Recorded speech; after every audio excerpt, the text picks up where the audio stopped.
Hey everybody. So, just want to give a brief, maybe not so brief, overview of what this project is. Um, this is completely ad hoc. I don't have any structure planned for this, so I'll just take it from the top.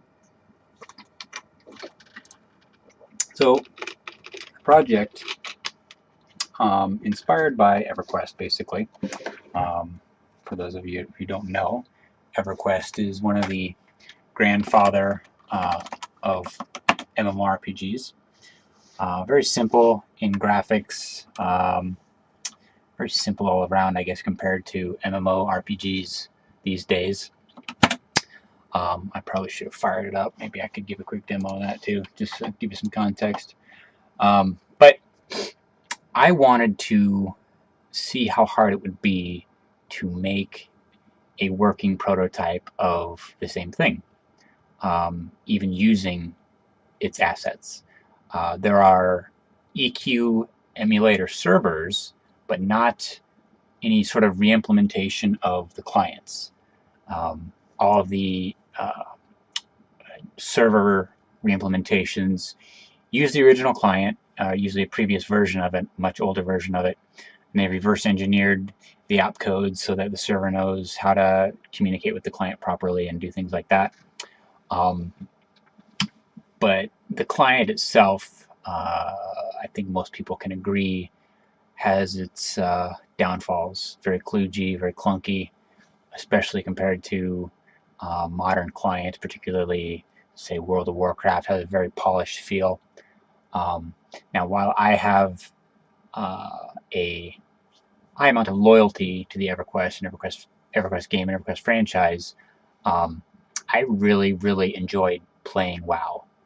The gameplay just felt really fun, and that is largely because of the client.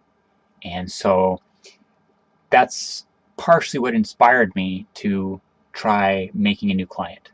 I really felt like if Daybreak, whoever currently owns the code at this point, if they just tried, they could make a much better client. They don't even need to remake the whole client. They could just put a little effort into a few key areas and really transform and lift the, I guess, the user experience of playing the game, and really bring it back into modern times, modern feel. So that was my that was my inspiration. The project started out as completely server side. I wanted to make something that could interface. I wanted to make the client web based. So I was going to need to make a front end and a back end. This is I'm not going to try to use any EQ emulator server. This is completely independent of any existing projects. This is a from scratch, meant to look and feel like EverQuest project, server and client. The server side is what interested me, I guess, the most starting out, I guess back when I started this. And what I wanted to do, the original plan was WebSockets in a web browser connecting to a PHP-based WebSocket service. Now we'll get into PHP later. I know PHP is probably not the most optimal language for this, but when your only tool is a hammer, everything looks like a nail. But that being said, PHP 7 is pretty darn quick, and later in this video we can do some performance tests. I've done some, and I can redo them for people to see. So it started out, I had the web interface. I was using WebSockets. I did get the PHP-based WebSocket server up, so I had a web front end and a back end to listen to. I had the login. Let me just get it going, and it's completely changed since then. But I'll at least get it going, so I can draw some comparisons. All right. I'm pretty sure I left this in a working state. I might have to detour if it does not work or crashes. Okay. All right. So we got the back end going, and these days it's Electron. So I need to go to Electron.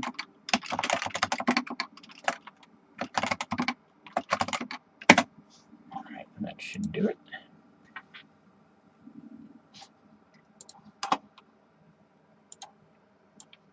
All right, so here we are. We have an Electron app using the Electron framework now. I'll explain how I got to this point um, as I explain this whole thing. But originally, I had kind of the same thing, a login, name and password. All these are hard coded on the back end right now. There's no account creation or anything, obviously. You would hit login and you would get a full screen, basically just one text box, almost like a terminal. Think of it as a terminal where you could issue commands. Let me get signed in, and I can actually show you how the terminal is out. So imagine your little box down here. Imagine if this just covered the whole thing. So we'll do that for now, just to sort of take it way back. All right, so this is what version 1 looked like. You would log in. It didn't even look this good, honestly, with the windows and the draggable and stuff like that. But all you got was a console. You could do commands to like spawn entities. Like there's a list of entity types in the database right now. You could spawn them. You could, do target blah blah blah, and then you do attack on, and it would start, the combat routines or the back and forth and things like that. And you would just see, combat spam go back and forth. I mean, think of it as like a Zork game, like a text-based adventure. That's really all it was in the beginning. But the whole point of getting that shell completed was so that I could what's up with that? There we go. So that I could add other things like buffs and items and things like that. You can put items on yourself. Those things, granted, all came later. And one thing that just occurred to me, another thing that sort of kicked this off was when I read about PHP traits. I don't think traits are very popularly used in the PHP world these days. They might be. I have limited experience in like PHP environments other than my own. Excuse me, I'm just getting a drink. But I read about traits, and I'm like, that would work really well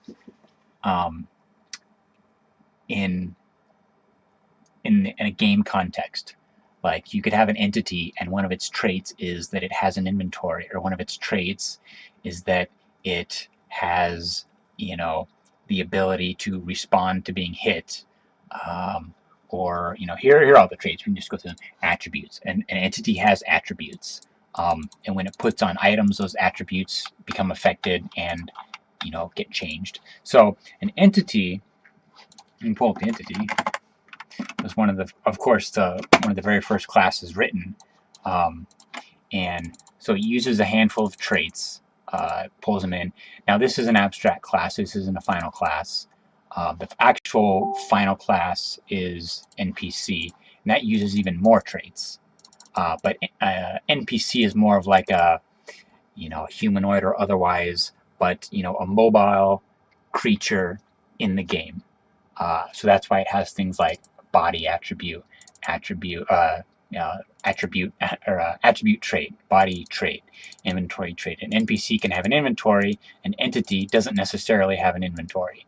An entity could be some trigger. You walk close to the trigger entity and it does something in the game. It spawns some mobs on top of you or something. But it would generally probably be like an invisible thing, whereas NPCs not. So NPC really takes entity a little bit farther, and I guess even NPC is not a final class. A final class example would be, where are they? PHP. I want to say they're the things like, a warrior or a paladin or something like that. But where the heck did I put those? Oh, traits classes, maybe here, yeah. Okay. Yeah. Oh, that's a trait. Again, bear with me, this is all ad hoc. So you make an NPC.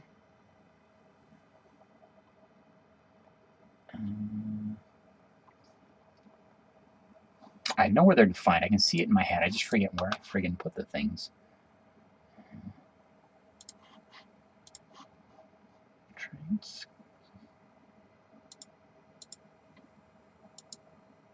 a final class is a combination of a class and a race. So every single entity in the game is going to be some combination of a class or race, like I just said. I must have put these somewhere down here.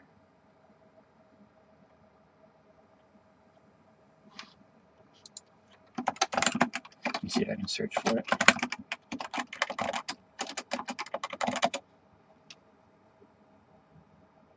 There we go. PHP NPC. Oh, it was in this. Was it in the same file? Yeah, it was in the same file. No wonder. Okay, so these are the available spawnable types. Is this the best way to do it? I don't know. Probably not. No matter how awesome you think your approaches are, there's probably a better way. But this works, and you know, to abstract these all out is a fairly small amount of code, so I'm not too worried about it. Yeah, so depending on what you want to generate, these are your options. As you could probably guess, this is all database driven. Let me make this screen a bit bigger. You can see this font here. Let's go 16. All right, I'm going to show you the database for these NPCs. NPC. Yeah, okay. So, pretty flat table here. And entity IDs, and this is what I actually did when I did list entities. If I say, you know, spawn up, what is with this weird stuff going on? If I say spawn up a entity 500, it's going to come in here and look for the human_peasant class, which matches right here. One of the cool things about PHP is that you can take two words like this and you can create an instance of a class based on concatenated strings. So cool. At the same time, you got to be careful with it. It's kind of a form of user input, but not really, because this is all database driven. You would never take, you know, race and class from the front end and use it as your spawn criteria. But anyway, that's an entity. Let's bring this back around into the game. So it started out just this this console, and even when it was a console, I knew that I was eventually gonna want to make this a 3D game, an EverQuest-ish 3D game. Now, I had known all along that it's possible to extract the EverQuest zone geometry from the EverQuest client files. Actually quite simple. There's utilities out there to just open up the zone files, and let's pop open Blender here and you can see. Open up those zone files and extract that stuff out.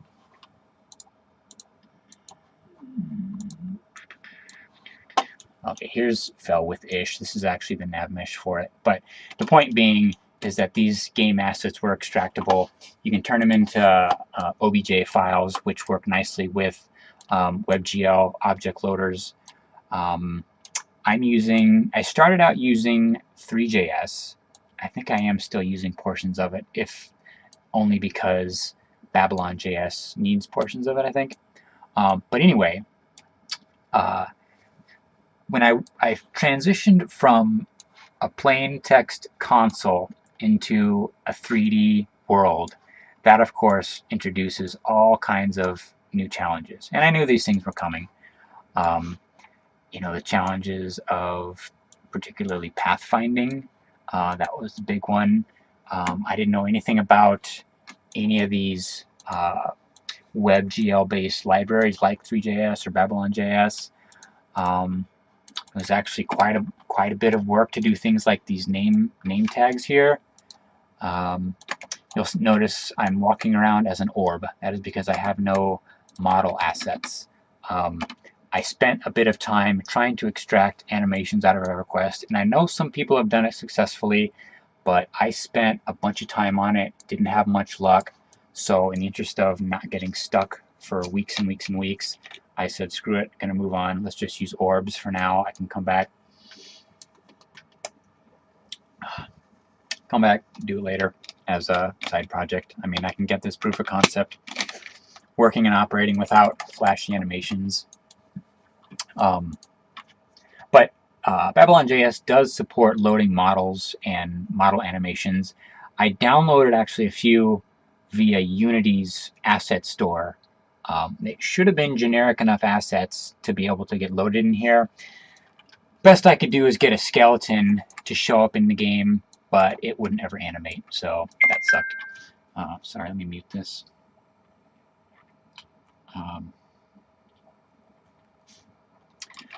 But let's talk about some of the things I have accomplished as far as game features.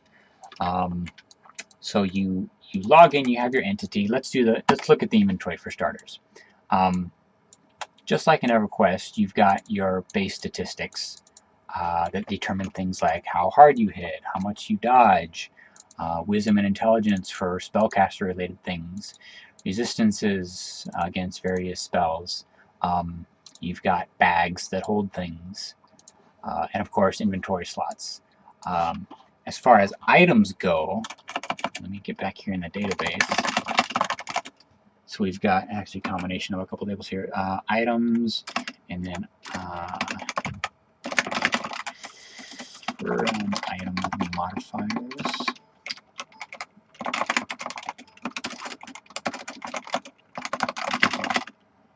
Item attributes. Yeah, so you've got a basic table of items, and then that of course joins on a much wider table of item attributes for adding various things. Let me show you, like all these numbers and things you see, damage and delay and weight and bulk. That's all of course part of the item attributes table. But the point being that there is a fully fledged item system in here. There's even a lot of commands to manipulate it. I don't think I can list item, no, but I know a few. So let's come back here. So from items, oh, I'm going to remember later to show you the item generation tool, which I think is really cool. That actually auto-generated a lot of these things. Algorithmically creates sets of items, items for every slot, with sort of a base understanding of what stats you want. A breastplate should be, a little more hit points than, say, a bracer or something up to that nature, but I'll show you that later. Let me make some bag space here. Now, inevitably, this will crash at some point as I'm demoing it. I'm under no illusions that might happen. Little weird quirkiness there with the ClickUp. Anyway, so I can do a command. Actually help. I was going to do multi-grant, but then there's a singular one. Now let's just do multi-grant. So I know I have a set of stuff in here called Forged Mithril Blah, and it's just a bunch of items. So let's do multi-grant. Actually, you don't even need to do the full command. You should probably just do multi. Let's do forged. There we go. Actually, it matched a couple, ancient forged and regular forged. So multi-grant just drops the item on your person. That's how like a GM or something would give you an item. When that happens, I intentionally have it try to auto-equip it if possible. Otherwise, it goes into your inventory here. Where did that bag go? Yeah, this bag I think is glitched. Yeah, I opened it and then I hit the X instead of like escape, and so that bag container is kind of glitched now. I reloaded, fixed that. But anyway, so here's a better example of some items with some stats. Your typical things. Even the design of this pop-up is early EverQuest inspired. I did that on purpose. I really liked how that stuff looked. I think it felt really good from an RPG standpoint. But as you put all this stuff on, your stats go up with it, your resistances go up, hit points, mana if it's applicable, so the basics of equipping and unequipping are there. Let me clear these out, and let me find a weapon. Actually, let's delete that bag since it's glitched. Multi, and I think I've got a thing called Rod, which is just a whole bunch of different It's freaking out there because it has no bag space to put stuff. I don't think it crashed though. Yeah, good. So a whole bunch of rods, 1 damage, 2.5 delay. That's almost nothing, but that's fine. Let's delete these. We only need 1. And I think I have some shields. Yeah, wrong icon, but it is a shield. Goes in your secondary. Uses skill bash if you wanted to use it. That's just a little bit of the item demos. Let me see if there's any other item related things to show.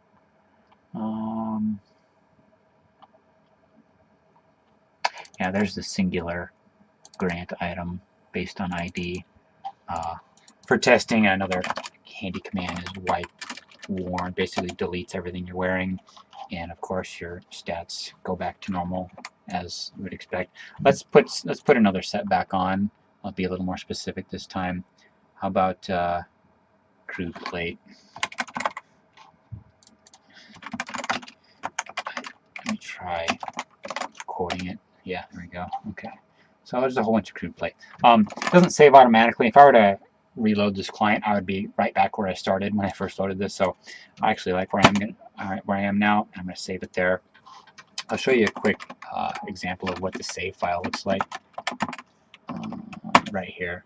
So the items, just based on slot ID, item ID, and then the UIDs, of course, are the unique instances of those items for the purposes of making sure that items aren't being duplicated and whatnot. What's in your bag slots, nothing there. Your current level, everything you would expect of a character save file. If you were to log out, or at the time of save, there was your mana, your spell book, these things appear. We'll get into spells later.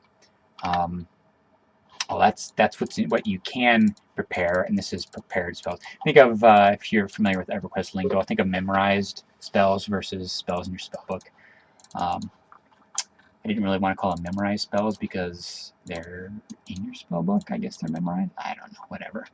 And then skills. Skills are another big aspect of this game that we can get into at some point. I'll just show you briefly. Dump skills. Dump skills X. What am I doing here? Needs a target. What is the command? Let me get this real quick.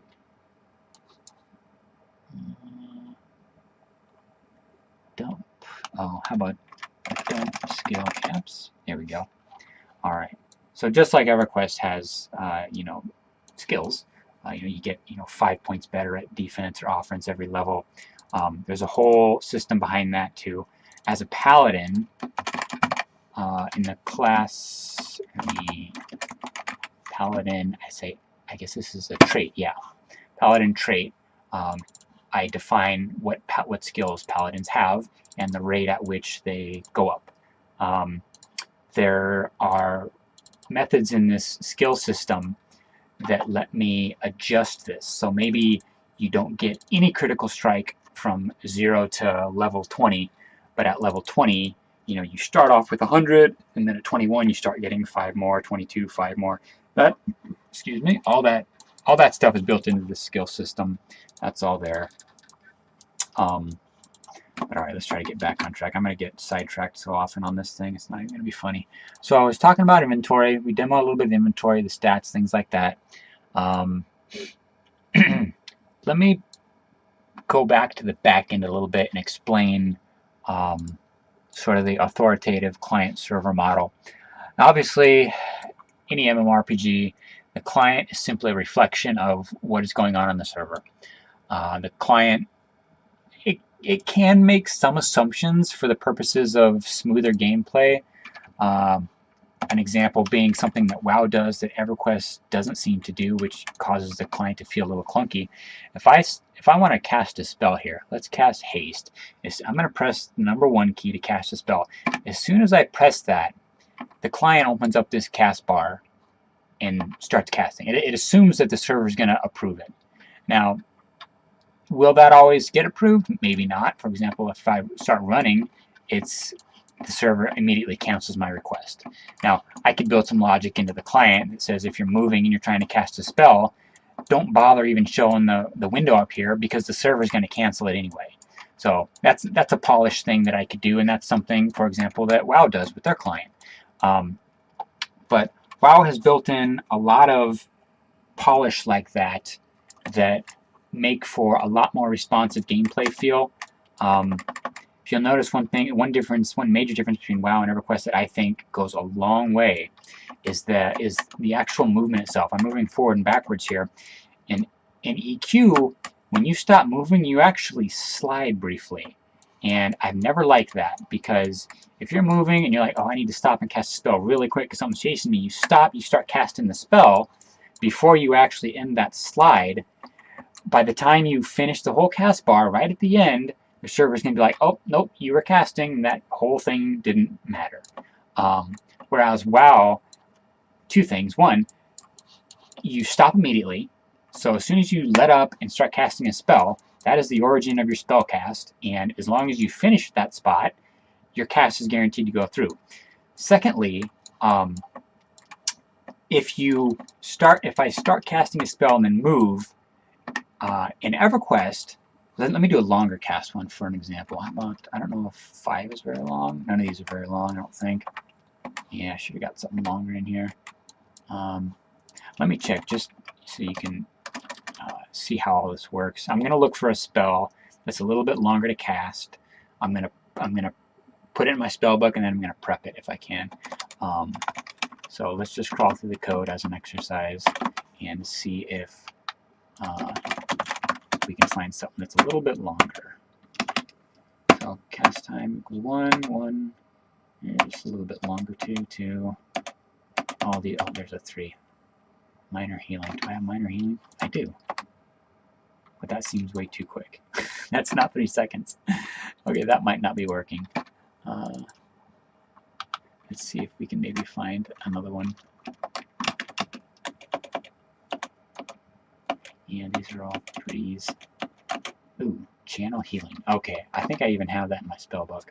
So let's prep slot 9 channel healing. See what happens. Alright, so I got it.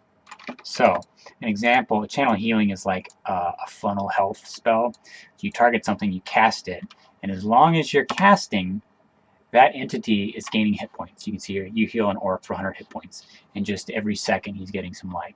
Now, my point was that in EverQuest, if you're casting something and you move, that cast is going to continue all the way to the end, and then you're going to get a complaint that your cast was interrupted because you moved or something.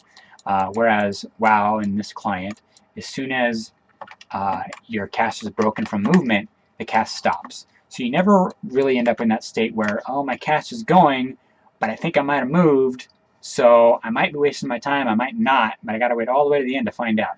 It's clunky, it's kludgy, I hate it, and so that was something I definitely wanted to fix this go around. Alright, so before I branched off into that, I was talking about opcodes. And the authoritative client server, where was I leading on from there? So opcode based. Let me pop open the console here. Also, it's probably, I don't know what it is, but turn on logging, and you'll see the opcodes. Like, I'm actually sending these opcodes. These are outgoing opcodes. As I move, they're going to a mesh server, a pathfinding server, which actually loops back through to the PHP-based zone server. There's actually a node.js aspect here. Before I continue, let me see how large this video is getting. 300 megs. Okay, we can keep going. Alright, so opcodes. So if I were to do that multi-grant thing again, get this a little bit bigger. So let's do wipeworn. So when I hit wipeworn, the server is going to go through my character server side, delete all the inventory items, and then it's going to tell the client, oh, by the way, you don't have anything in your shoulder slot anymore, or your chest, or your back, or your waist, whatever. So wipeworn, and here's all the opcodes that I got from the server. It's saying, hey, an update for your worn inventory slot ID this, item ID is now blank. Item UID is also now blank. So the client understands that, wipes it out. If there were, if one of those items being deleted reduced my stats or my hit points, that also comes through. So that's the basics of kind of the opcodes that are going on here. I can explain some more opcodes as we cover other things, but I mean that's pretty simple client server interactions. Again, the client simply takes orders from the server and tries its best to maintain a synchronized display or synchronized visual state from the server. So let me actually rewind back even farther. We talked about how this started out as a web app with a console using WebSockets. Where did it go from there? All right, so I got that going. I had a handful of things implemented, entities and whatnot, and I was talking with my brother, who's pretty experienced with high performing network applications. We both did a startup involving high volume log collection using like UDP based syslog, even like syslog ng TCP based stuff. And we were talking about, and he's an EverQuest fan too, and we always talk about EverQuest and how things should have been better and how things work, and if we were going to build something, how it would need to be. He actually hasn't worked on this with me. Kind of disappointing, wish he would. But I was talking to him about opcodes and traffic and like what happens when there's 100 people all standing next to each other and 100 people are attacking 100 other people. There's going to be like thousands and thousands of outgoing datagrams or data packets going to all these clients. Is it going to scale? And I was already seeing strange latency, not load-based latency with WebSockets. I was seeing like I would type a command, hit enter, and there was like some delay somewhere in this pipeline, either the browser, I don't think it was the server, but there was like this slight delay before the message, the data packet, would make a round trip. So that was frustrating. I chased it down for a while, couldn't fix it, and all the while my brother was telling me, you need to just make this thing UDP anyway, because yeah, you're going to have that n squared problem where you're going to be pushing out 10,000 packets a second in a busy screen kind of a thing. So, and I agreed.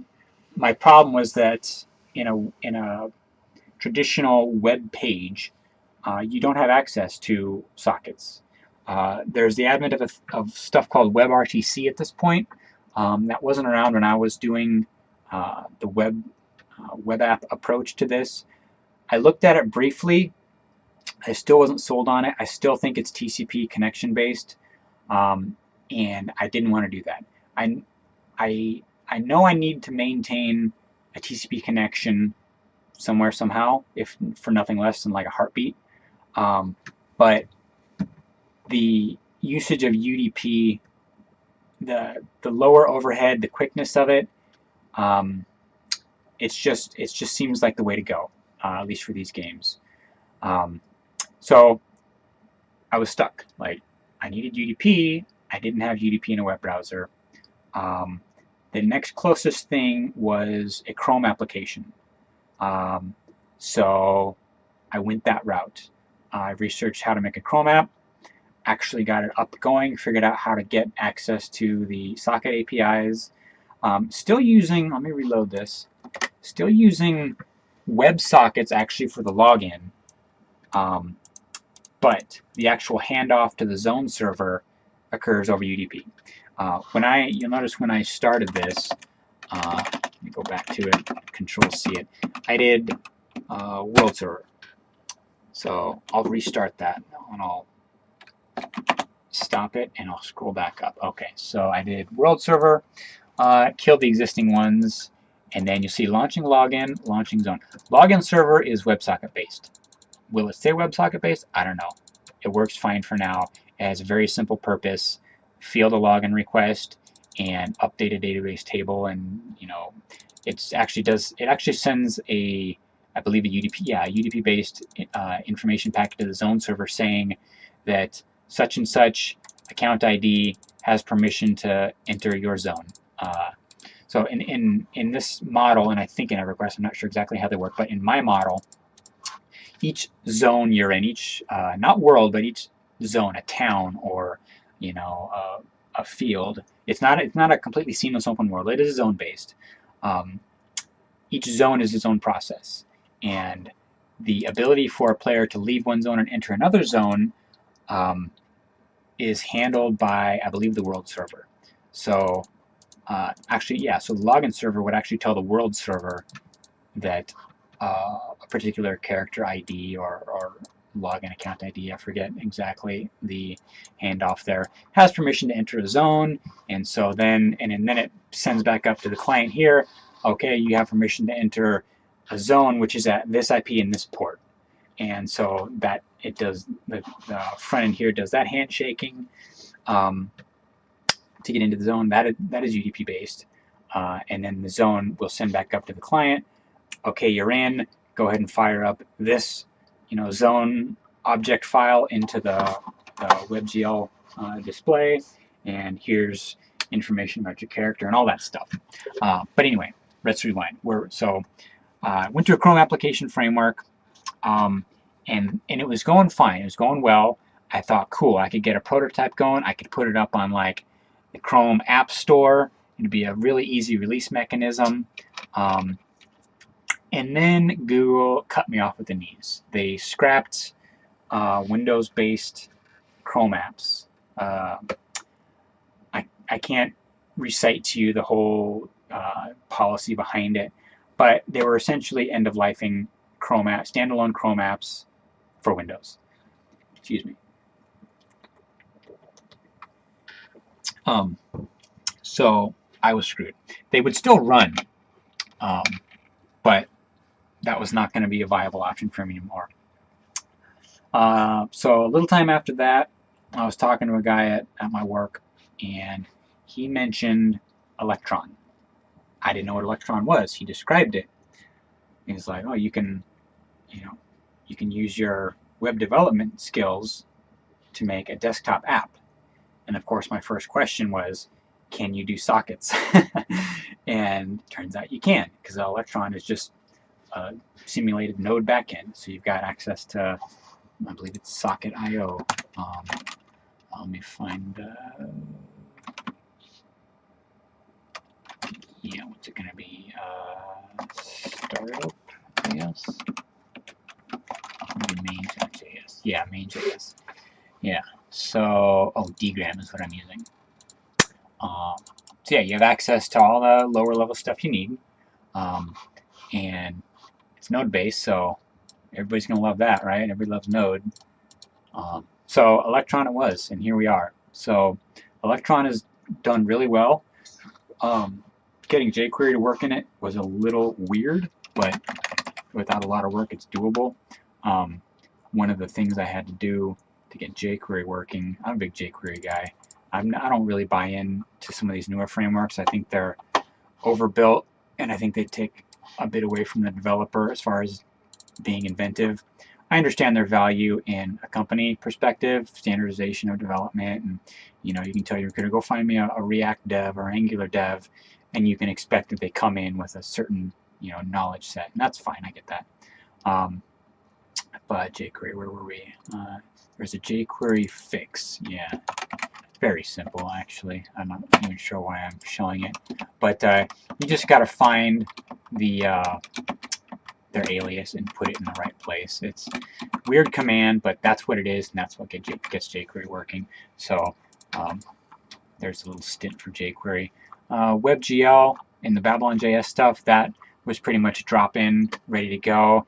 Everything else, all my different classes for the Windows and things, again, were all pretty much drop-in replacement from the Chrome application framework. And even the web-based stuff, although a lot of this stuff didn't exist when it was purely a web app-based thing. So here we are at the Electron framework. Come a long ways.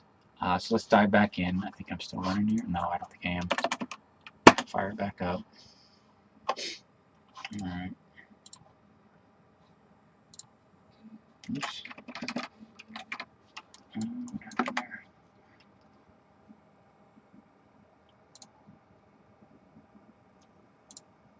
There we go. Yeah, so these errors here, part of this entity editor thing here. This is my work in progress, so I'm not surprised that there's throwing some errors.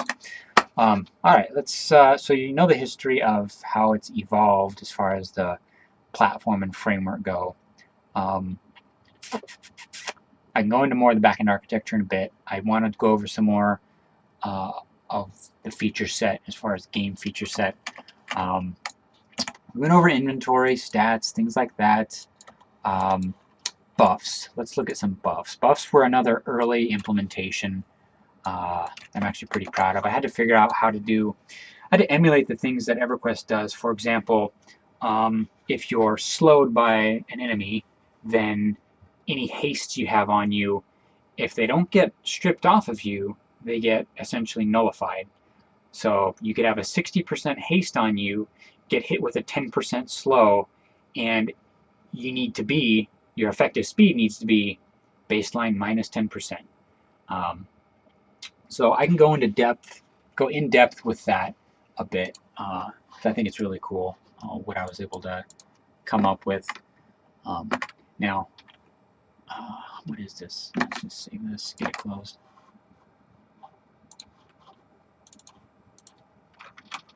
I think I was writing notes. I was trying to get my thoughts together on pathfinding because I've been having some struggles with it. But okay, so in this engine, a buff is an effect. The verbology on the back end is effect. And effects have mods.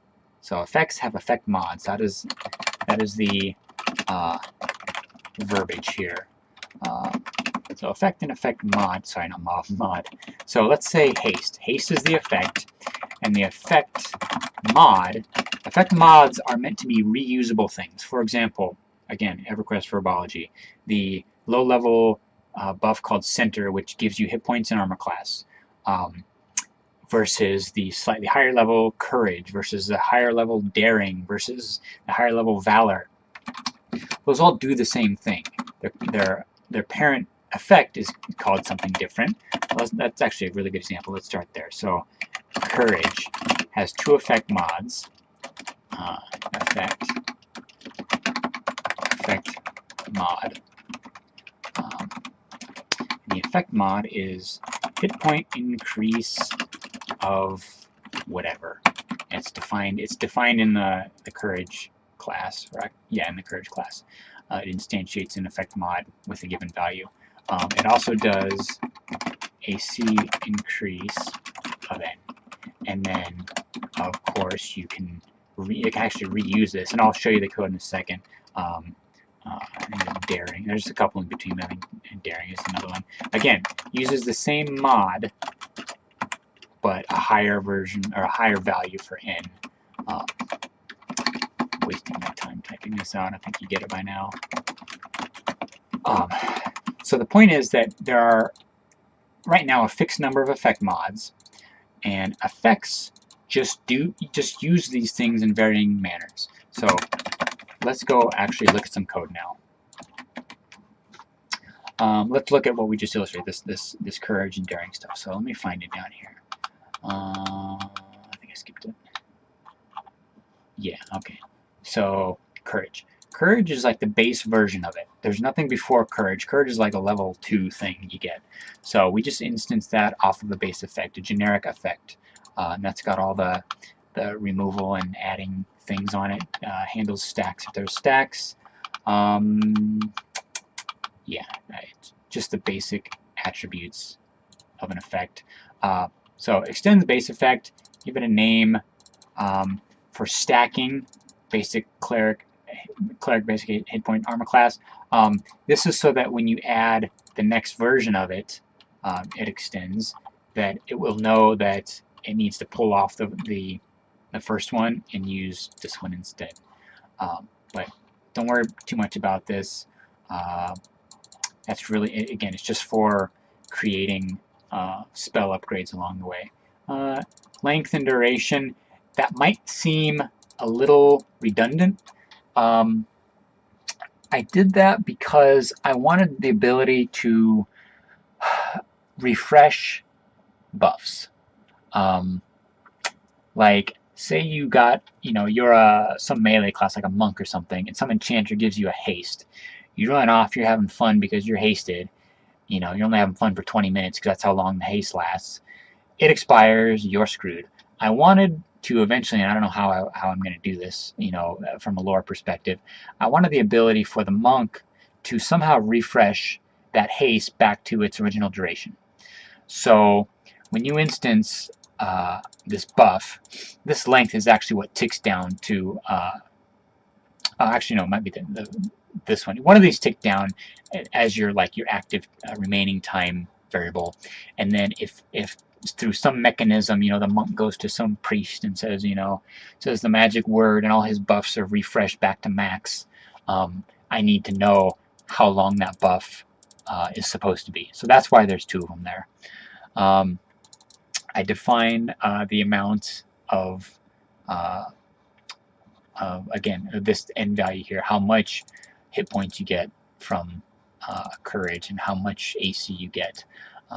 And that uses the scaling mechanic. I'm getting a little into the weeds here, but you know how, if you were to look on Alakazam, certain buffs have a minimum amount of time that they'll stay on you, and as the caster level goes up, those buffs start lasting longer. That is this whole thing here. And this scaling mechanism gets fed into this scale values function and emulates that basically perfectly. I kind of liked that approach because I think it's valuable for higher level characters to know that my lower level buffs are still useful because they last longer than other people's buffs. A haste from a level 40 is going to last longer than the same haste from a level 20. Just another way of saying it. But I went through the ZAM spells. A lot of these spells are EverQuest clones. So you're going to see a lot of EQ-ish stuff in here. But that's the whole point of this scaling mechanism. So when this buff gets initialized, it comes up with how much it should actually increase. And then it adds, like I was showing, these effect mods, hit point increase, AC increase, right here. Probably get rid of that. But yeah, so there's what I'm getting at is sort of that dual layer of effect mods. So let's talk about how a slow is going to counteract a haste. I gave that illustration earlier. So let's say, one of the haste spells, I don't want to call it just haste because haste is actually the name of the effect mod. Let me show you the effect mods really quickly here. So these are like the generic modifiers that all spells use, or all effects use. So like the invulnerability effect, the divine aura it adds prevent melee damage and prevent spell damage effect mods. And what those do, I'll get into the impulse system later, is it hooks into whenever the character receives melee damage. This priority one is like, I want to be the first to know about it. It intercepts that, and it sets one of the result params to a block message. So then when the other higher priority attack processing routines get it, they look at this and like, oh, something already blocked this, I have nothing to do, spits that back up, or it sends it down the event chain to the point where the final result is, oh, no damage was done, send the message about the attack being blocked, end of story. But we'll get in the impulse system later. Impulse system, again, is I think I'm pretty proud of. I hate calling things cool because cool is subjective to you, the viewer. I don't want to sit here and say, oh, this stuff is so cool. Like, no, it's only cool if you think it's cool. I've seen enough presentations, enough marketing, presentations from game companies where they just insist it's so cool, and like, why don't you let me decide that?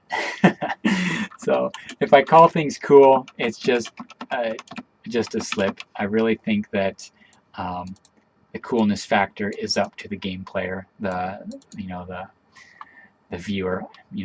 Beauty is in the eye of the beholder, sort of a thing. But nonetheless, I'm proud of this stuff so far. But let's go back to what we were going to talk about. We're talking about the haste. So one of the spells in EverQuest was called Celerity, and it added. Let's use the correct effect mod here. Melee. Where is it? Increase. Oh, melee haste right here. So pretty generic name. And then I actually have melee haste special, which is like, if you're familiar again with EverQuest, it's like your V3 haste, like your over haste. I just made 2 haste lines so that, in the event I wanted to have stackable hastes, I could. But anyway, we'll just use melee haste for now. So has a melee haste of, let's say 10, or no, let's do like, I think it's 30% with Celerity and EverQuest. And then there's the negative effect called slow. Let me see if that's the right. I actually don't think I have a melee slow one. But it seems to me I do, because I thought I tested this before. Haste. Oh yeah, I do right here. Melee slow one. Okay. So the slow effect has a melee slow effect of, I don't know why that comment that doesn't match properly. 40% slow is going to be that, I believe.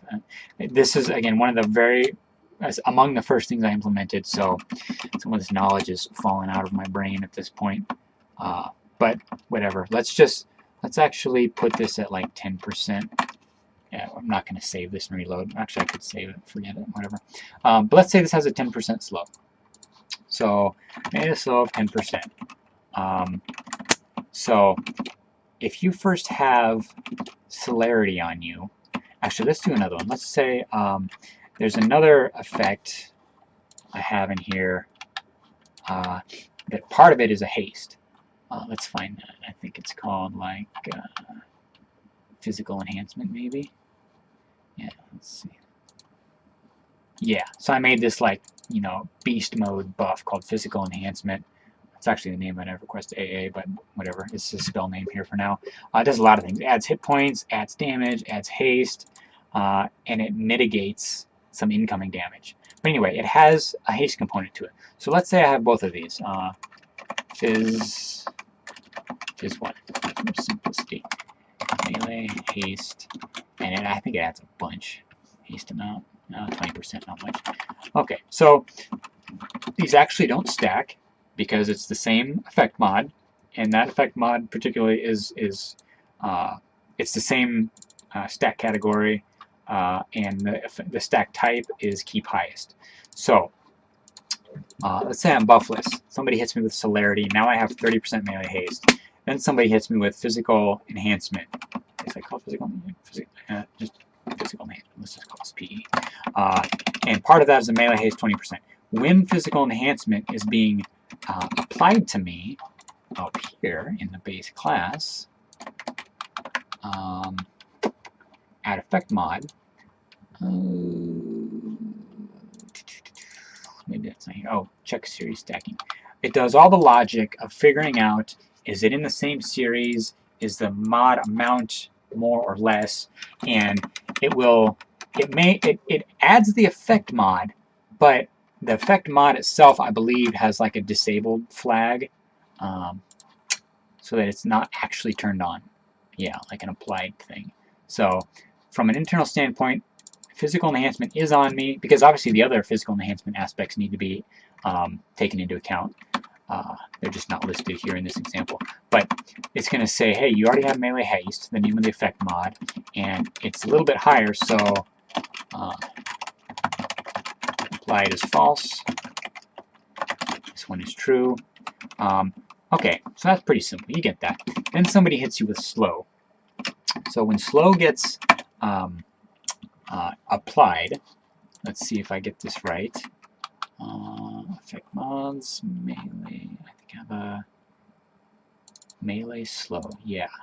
So it looks like it's currently coded to see if I have any haste spells. I thought I was just going to turn it off, like disable the effect mod.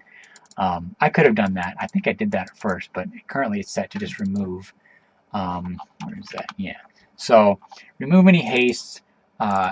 Since at the second level of these effects, I predictably know what effect mod to look for. I can tell this remove any haste, look for the effect mod melee haste, and if I have it, find its parent effect, celerity and physical enhancement. This is turning into a bad example, but it would effectively strip these two buffs. That's currently how it's coded.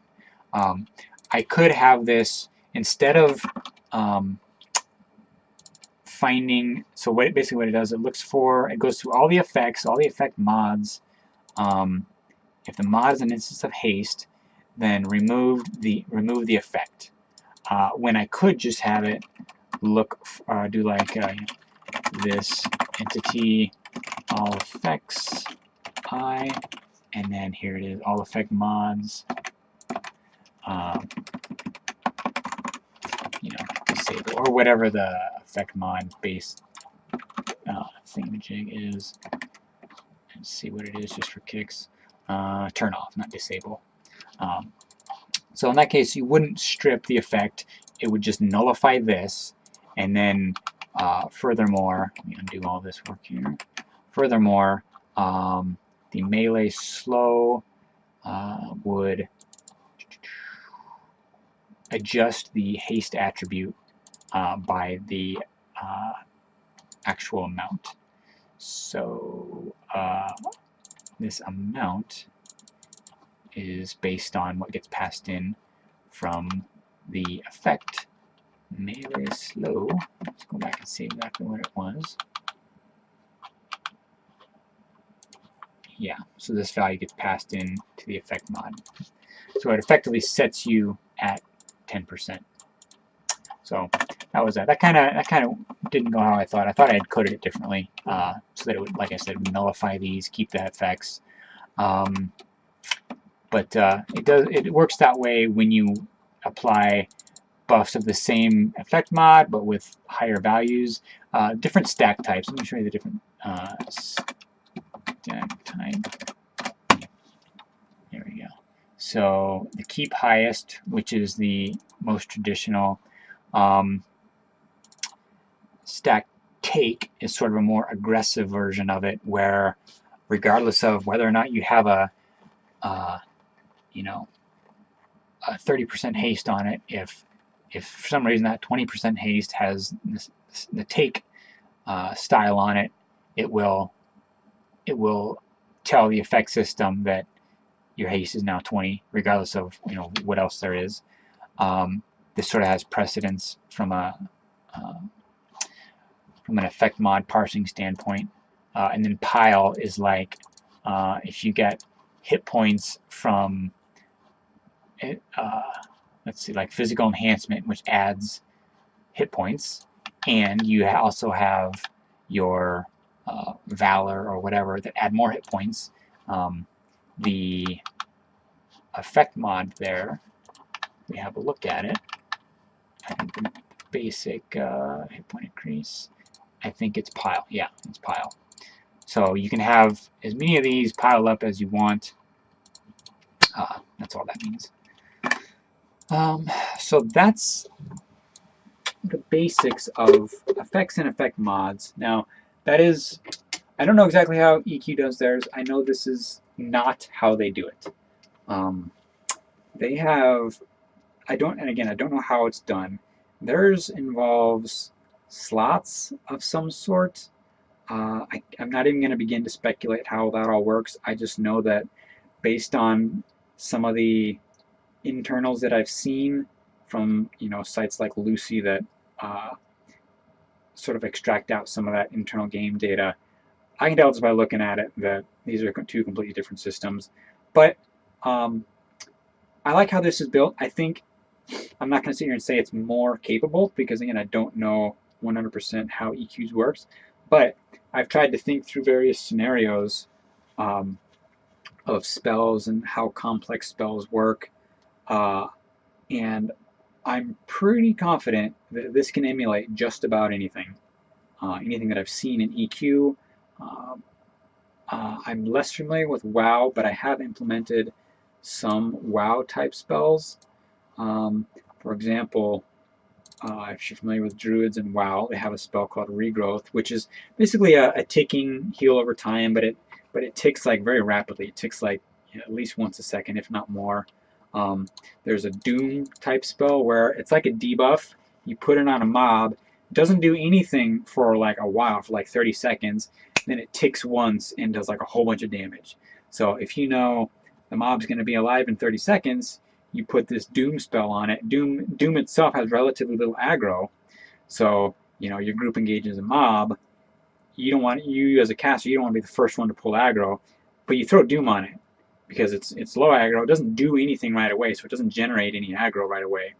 But 30 seconds later, some massive amount of damage hits it, which of course would have aggro, but by then your aggro classes would have plenty of time on it to build up their aggro, and ideally you wouldn't um, pull things off it.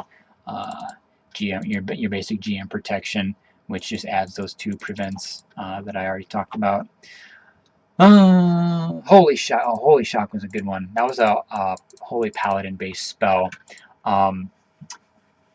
And so I think EQ has probably implemented something similar to this by now. Not literally this type of a thing, but similar in mechanics. So the idea behind Holy Shock, let me just let's prep it and just see it, because that's what this is all about. We're checking all this stuff out. Holy Shock Recourse is from, is it Beacon of Light? Yeah.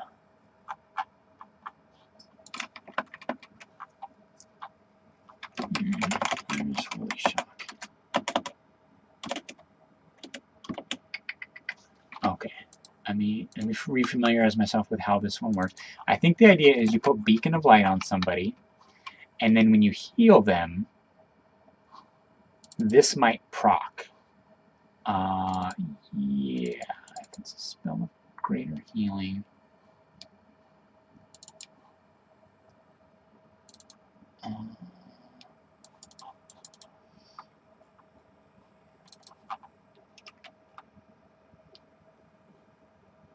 So it's looking for instance of spell. Where is this spell? What the heck? Holy shit! Oh, there it is. Spells. What am I like? Oh, spells.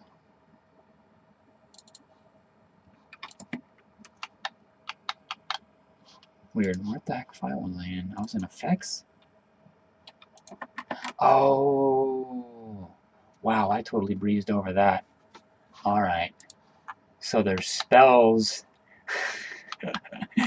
Spells have effects. Effects have effect mods. All right. Yeah. So, yeah, let's rewind a bit. Not that bad. I didn't leave out too much. Just I left out a layer on top of effects, just like a one-to-one layer. So you notice these have sort of class names. I guess there's names in here. Generally,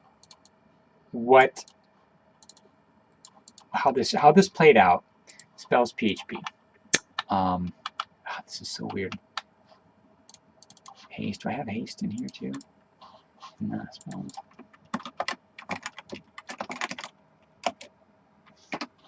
Okay, yes I do. Oh, okay. Yeah, this is why it exists.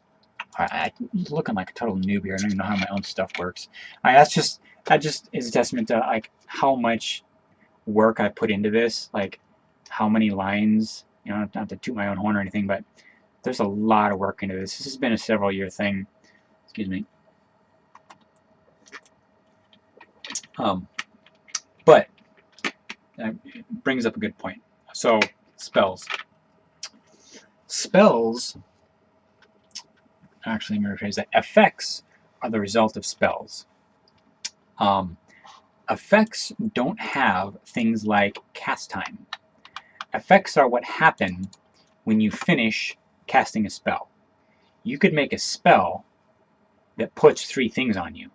I think EQ did this at some point. You cast one spell and it hits you with like the Shaman Focus, the Shaman Haze, the Shaman Blah. And I think they later consolidated all those 3 buffs into one because that was just kind of dumb.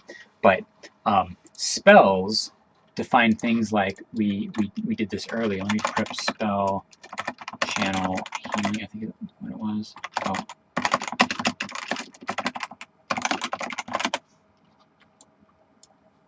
So I prep channel healing.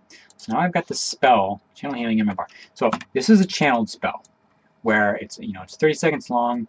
As it's ticking, the spell defines the mechanics of how a spell works. I guess is what I'm trying to say. So versus so that's a channeled one. Whereas everything else on this bar here is like cast once, boom, done. That just does a heal, and then like Valor here will put a buff on you. But those mechanics, that behavior, is defined in the spell. Now, there's generally a 1-to-1 ratio of spell to effect mod because I don't have any spells that put 2 things on me. I could, like maybe this this Deus Volt here. Maybe that would give me multiple buffs. That would be kind of a cool thing. Like just load me up with like a haste and a weapon proc or something else. I mean, but that's just an example of the relationship between a spell and an effect. So from a game perspective, when I said prep spell channel healing, what it looked at was, I believe, the channel healing in here. Yeah. So this is the class it actually looked at. And this is, again, where the mechanics of the spell cast are defined. Things like mana cost and some basic things, This channel healing, you cast it, it doesn't result in a buff. We've been talking a lot about buffs and haste and courage and things like that. It doesn't result in a buff. So this is a good example of a spell that doesn't even use an effect. So that is the layer on top of effects, spells. So where was I going with that? I almost forget. Oh, I was looking for something. Oh, Holy Shock, yeah. Okay, so let's get Holy Shock on the bar. Spell 10 Holy. I wonder if this space is going to mess it up. Yeah, it is. Prep spell 10 Holy Shock. What's going on here? Do I not have a 10? How about unprep 9, prep 9, Holy Shock? No, something's different here. Oh. It should know that. Let's see. Let's try it by the base class name. Okay, that's what it was. So, I think 0 will cast it. Yeah. Okay. Yeah, and there's the refresh, but we'll get rid of that. Give me my mana back. So the gist behind this is that, so Holy Shock. Instant cast. You target, an ally or something that has some damage. In fact, let's do that. He's not an ally, but we can set his life lower. Set life 50%. That should have updated. Okay, so I can heal an NPC in this game. So I'm going to target him. I'm going to hit 0, and his life. I had some update issues here with this thing here, but his life went up, and I got what's called Holy Shock Recourse.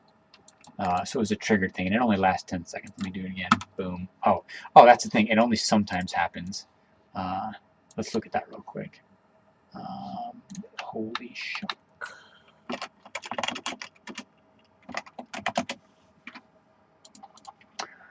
Oh, so recourse. So a 35% chance to give me the effect Holy Shock Recourse. What Holy Shock Recourse does, if you remember well, is it makes your next casted spell take half the time. So right now I think it's only coded to affect greater healing. Let's have a look.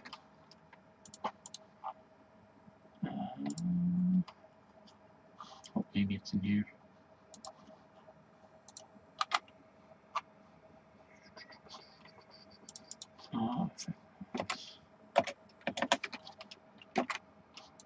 Holy Shock recourse. Okay, it intercepts before I cast a spell. If the spell is an instance of greater healing, then reduce. Oh, it makes the cast time 0, and the cost is half. Or yeah, half. So let's get greater healing here on the bar. Rep 9 greater healing. Come on. Oh, there it is. I'm going to save that in case we have to reload. Alright, so let's do a greater healing on this dude too, so 9. Alright, so there's an example of a slower cast spell, so maybe that stuff is working. So really slow cast, but a bigger heal. So let's Holy Shock him again. I'm going to press 0. Okay, we got the recourse. We rolled our 35% chance. It's 10 seconds here. It's a little clipped off there. But now I'm going to do greater healing at number 9. Boom. So heal them instantly, and I didn't watch the mana cost. Let me try it again. Let's try it again. So let's do a regular greater healing. I forget what the cost actually is. 429 down to 399. What is that? Down to 429. Some of you guys doing this in your head and like, what a noob. So 30. So let's restore my mana. We'll shock him again. Nothing. I want to state max so I know exactly what I have. You see, okay, so I had to shock twice, rest to max, and let's do a greater healing. 9. Boom. So 414. So that worked. Of course it worked. I knew it would work. But the casting of that instant greater healing consumes the recourse. So recourse things are I don't know if they're very popular in EQ. I play on the progression servers, and the spells on the progression server generally aren't that advanced. I don't think they really introduce recourse stuff until later in EQ's life. But WoW uses it a lot, lots and lots. You know, a lot of weapon procs are recourses that allow you to, you know, do some big hit thing or whatever. But that's just an example of one of the more complex mechanics involving spells and effects and effect mods. So I really liked putting that together. Let me show you Bloom as well. That was another one I was really pleased with when I got it working. And again, this stuff is not that complicated. A lot of the stuff is in the base effect, and you're really just drawing out a few things. A lot of this stuff, the most complicated thing you're going to do is hook into these events, these cast spells. You want to know somewhere in this event stack, you know, before a player casts a spell, is he casting greater healing? Mess with the spell a little bit, and you know, there's the remove the recourse. But yeah, you can mess with the thing. You can mess with things in the event stack before they're passed on to other handlers. We'll get, and again, that's the impulse system that I'll talk about at some point. I think now actually no, let's do Bloom and then we'll stop. This video is getting a little bit long, but there's a lot more to talk about, so I'll start it in a second video. But Bloom, so again, another WoW clone spell, but I think it's pretty cool. Again, there's me saying everything's cool. Let's refresh ourselves on that. So I've got to think about how regrowth. I think that's just a regular regenerate spell. Yeah, that's just a long-term small regenerate. Let me set life to like 50%. Yeah, you see me ticking up there a little bit. That wasn't what I was looking for. Let's unprep whatever unprep one. So prep spell 9. I'm sorry. I think it's called Bloom. Yeah. All right. So the gist of Bloom is it's fairly short. You know, like 7 to 10 seconds, but it's a really aggressive heal over time. WoW Druids got it as, you know, their main arsenal, main heal. It heals you rapidly, you know, per second, and then it ends with like a really big heal. So like 10, 10, 10, 60. Right at there at that last tick. So that was fairly easy to implement. Again, 10-second 10-second effect. Let's actually back up and look at this spell. Um, so we know this is more of a buff, so there's nothing too special about it. I think by default spells sort of assume, I guess they don't assume you're going to add an effect.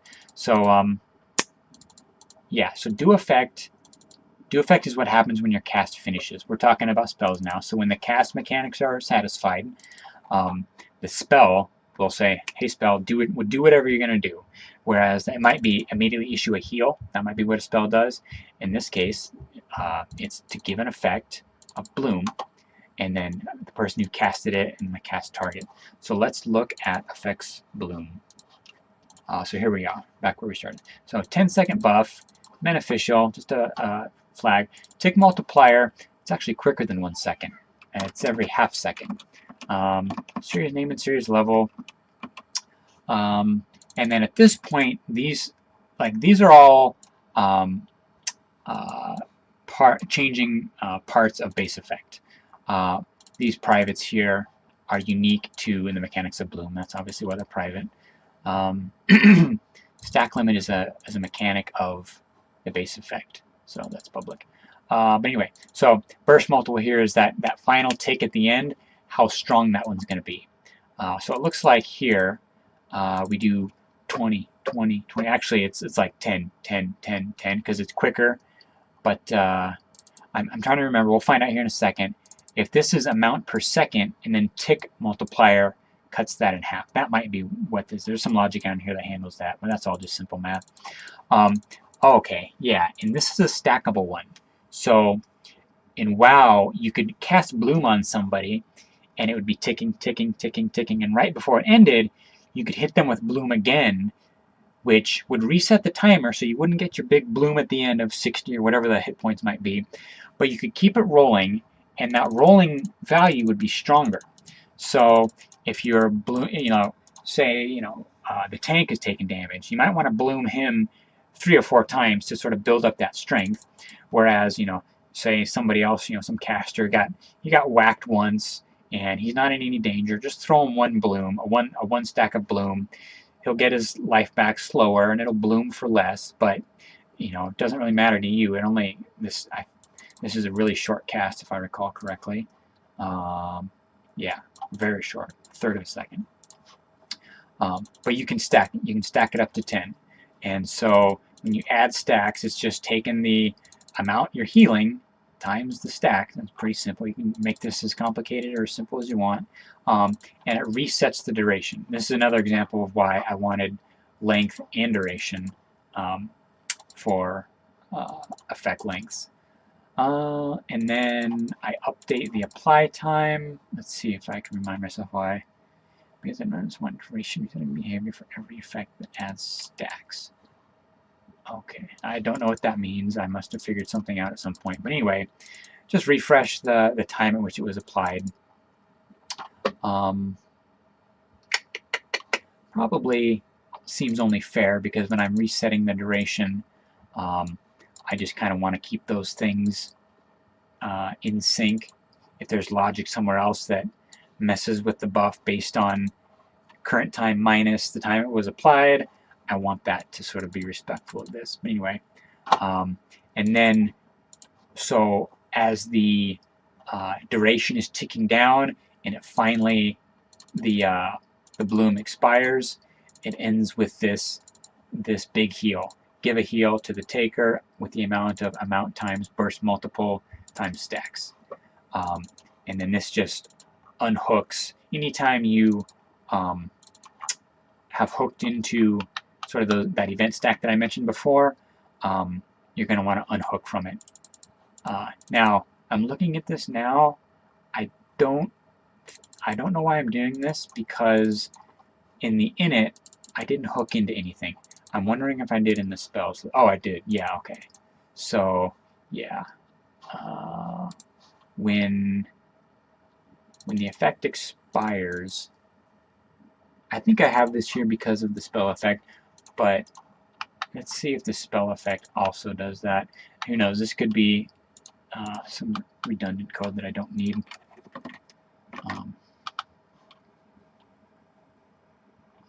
Yeah, okay, so there is no expire thing. Again, spells are just casting mechanics.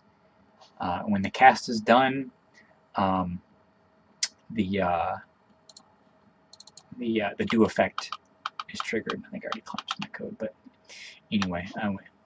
So unregister. This might be unnecessary here. Whatever. Let's just breeze over it for now.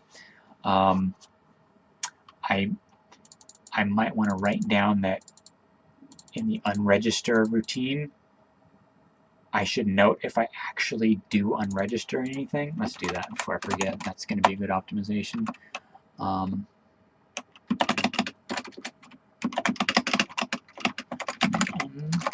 Unregistering hooks if nothing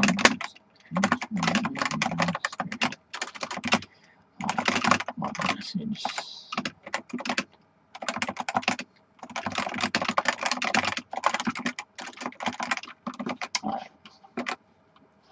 That was my working log. It just gets longer and longer and longer. Trying to knock it out, but it just grows. So Bloom, let's watch Bloom here. Probably boring you to death at this point. So let's set the life of this guy to 10%. It really bugs me that this target doesn't update. I thought I fixed that recently.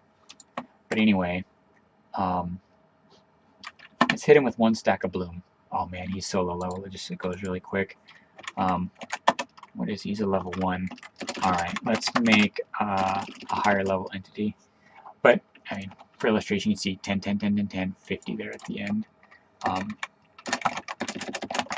Let's make a higher level mob with some more hit points. So we've got a...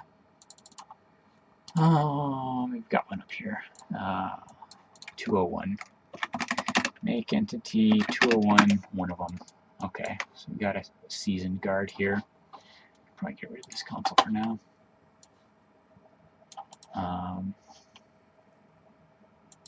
Sorry.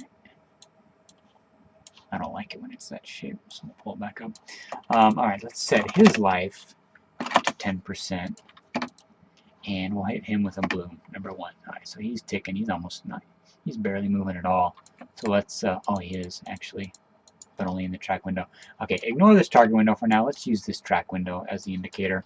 I'm gonna hit him with Bloom again. So you can see he's moving a little bit. So I'm gonna hit him with it again, and then I'm gonna wait. This is going a long time. Yeah, there it is. 50. So I'm going to hit him with it twice. So boom, boom. So you see that first tick got him there for 10. Now he's doing 20. I'm going to refresh it again. Resets the time. So the ticks all start over, but they're stronger. Let me just stack it all the way to the max. 70, 80, 90. Alright, I'm at max. So it's not stacking any more than 100 per tick. But he's getting, you know, say he's a tanky class. He's getting lots of stuff. And watch this final one there at the end. It's going to boom. Boom. Alright, so gave him a good chunk there, 500 points. But that, I don't know if EQ has emulated. This, again, was just another WoW effect that I wanted to pick and implement to see if it would fit within the parameters, the capabilities of this spell and effect mod system. And so I think it did pretty well. So we'll wrap up effects and effect mods. I might come back to it tangentially in another video. Let me breeze through here really quick to see if there's anything else worth covering. Concussion is like a, not that was a stun, but it's not. There is the concept of a stun where you can't move and your spells get interrupted and things like that. Beacon of Light I really like. I'm not going to say it's cool. I've already told you why. But Beacon of Light, the mechanics of it are cool. I will say that. So the nature of Beacon of Light, I got to show you. I'm sorry. I know I told you this video is going to end.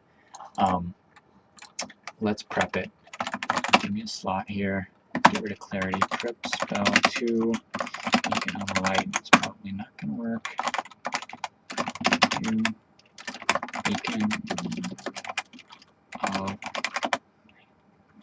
I haven't used this in forever. I hope it still works. So the idea of Beacon of Light is it's a buff.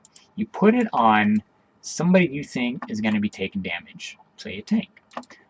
So we'll click on our human guard here, and we'll give him Beacon of Light. Boom. I casted it. Now, I can't see the buffs of other people yet. I actually could if I could get debug of this dude. So let's do that. Let's just, for illustration, we'll pop this up. This is a JSON dump of what he's got. Let's see if I can find his spells. Yeah. So his current effects, if he were to have a buff bar, he's got Beacon of Light. And all the details about it. So, just behind Beacon of Light, it's a 500-second thing. What it does is, anytime now, since it's my Beacon of Light, anytime I heal somebody else, myself, or anybody other than him, let's say this Orc Citizen over here, let's say I do a minor healing on this Orc Citizen, whoever has my Beacon of Light gets a copy of that heal. It was really powerful. It's a Holy Paladin thing in WoW. Super powerful, super fun, really cool mechanic to play with in the game. So I wanted to implement that here. Let's fire that off. I haven't done this in a while, so disclaimer, this might not work. So boom, yeah. So I healed an Orc Citizen for 42, and I healed a Human Guard for 42. I don't know if it's going to work with Bloom. That would be hilarious if it did. Oh, it does. That's insane. Oh, that's sick. That's kind of combination of like OP Druid healing plus OP Paladin healing. Let's let this finish off. Boom, they both got the bloom. That's cool. Alright, so that I'll end that spells and effects lecture on that one. Alright, so thanks for listening. I know this is really long, but I enjoy making this, so I'm going to stop here and make another one.